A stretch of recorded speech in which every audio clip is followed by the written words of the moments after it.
વહુ, મને બહુ ભૂખ લાગી છે, કંઈક ખાવા માટે આપને.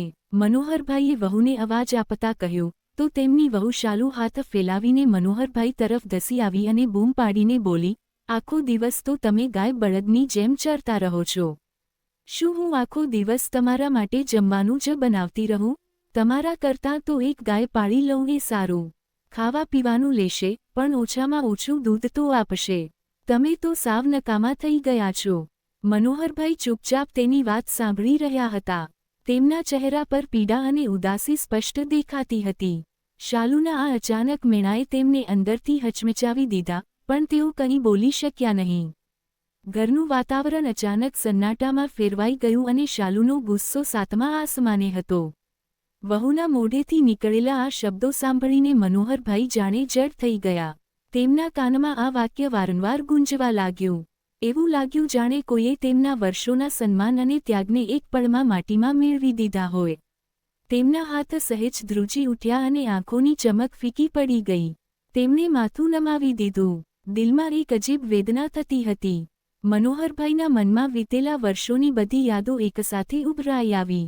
તેમણે જીવનભર પરિવાર માટે મહેનત કરી હતી, દરેક જરૂરિયાતને પોતાના પહેલાં રાખી હતી. પણ આજે પહેલીવાર તેમને લાગ્યું કે તેમનું હોવું જ જાણે બોજ બની ગયું છે. તેમની આંખો ભીની થઈ ગઈ, પણ તેમણે કોઈની સામે આંસુ પડવા ન દીધા.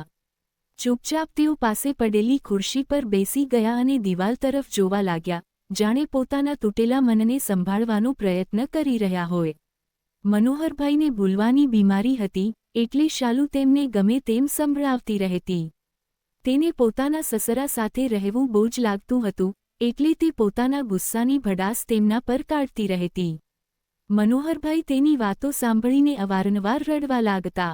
તેમની આંખોમાં દર્દ અને શરમ દેખાતી, પણ જ્યારે તેઓ આ બધું ભૂલી જતા ત્યારે ફરી સામાન્ય થઈ જતા. તેમ છતાં, જેટલો સમય તેમને ભાન રહેતું, તેમને એ વાતની બહુ તકલીફ થતી કે વહુ તેમને કેટલું ખરાબ સંભળાવે છે. બીજી તરફ શાલુનો પતિ વિનય ખૂબ જ સમજદાર અને પ્રેમાળ દીકરો હતો. તે તેના પિતાની સેવા કરવા માંગતો હતો અને પત્ની પર પૂરો ભરોસો કરતો હતો કે તે તેની ગેરહાજરીમાં પિતાનું ધ્યાન રાખતી હશે. એક દિવસ મનોહરભાઈને પડોશના રસોડામાંથી ખીર બનવાની સુગંધ આવી. તેમની આંખોમાં ચમક આવી ગઈ. તેમણે ધીરેથી કહ્યું, વહુ, આજે ખીર ખાવાનું બહુ મન થાય છે. તારી સાસુ બહુ સરસ ખીર બનાવતી હતી. પણ જેવી વહુએ તેમના ચહેરાની ખુશી જોઈ, તે ટોણો મારતા બોલી, આટલી મોંઘવારીમાં તમને ખીર ખવડાવવાનો શું ફાયદો? ચૂપચાપ જે સૂકું ભટ્ટ મળી રહ્યું છે, તે ખાઈને ગુજારો કરો.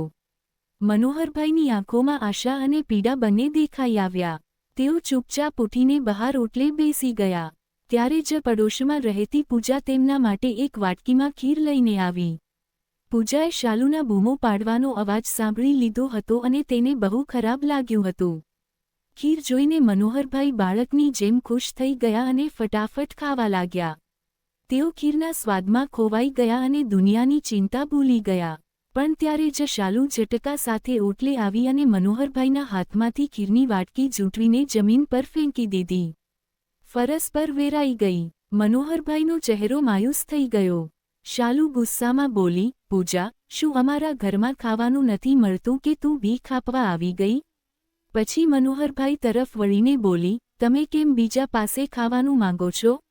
શું તમને મારા ઘરની આબરૂની ચિંતા નથી? સાંજે જ્યારે વિનય ઘરે આવ્યો ત્યારે પડોશીઓએ તેને બધી વાત કરી. વિનયનો ચહેરો ગુસ્સાથી લાલ થઈ ગયો.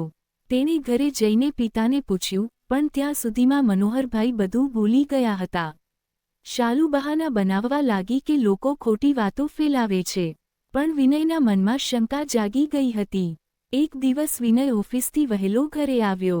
તેણે જોયું કે શાલુ પિતાજીને ખરાબ રીતે વઢી રહી હતી. વિનયનું દિલ ભરાઈ આવ્યું. તેણે ગંભીર અવાજે કહ્યું, શાલુ, વિચાર કર કે તારા પિતાજી પણ આ જ અવસ્થામાં છે. જો તારી ભાભી તેમની સાથે આવું વર્તન કરે તો તને કેવું લાગે? શાલુ અચાનક થંભી ગઈ. તેને પોતાની ભૂલનો અહેસાસ થયો. તેણે રડતી આંખે વિનયની માફી માંગી અને કહ્યું, મને માફ કરી દો વિનય. મને ખરેખર મારી ભૂલ સમજાઈ ગઈ છે. તેણે પોતે જ વિનયને ઘરમાં કેમેરા લગાવવા કહ્યું જેથી તે તેના પર નજર રાખી શકે. ઘરમાં હવે શાંતિની લહેર પ્રસરી હતી. શાલુના મનમાં બદલાવ આવ્યો અને મનોહરભાઈના ચહેરા પર ફરીથી સ્મિત પાછું આવ્યું. બોધ, વડીલોનું સન્માન અને તેમની લાગણીઓની કદર કરવી એ દરેક પરિવારની ફરજ છે. ઉંમર અને બીમારીને કારણે તેઓ નબળા જરૂર થાય છે, પણ તેમને પ્રેમ અને આદરની સૌથી વધુ જરૂર હોય છે.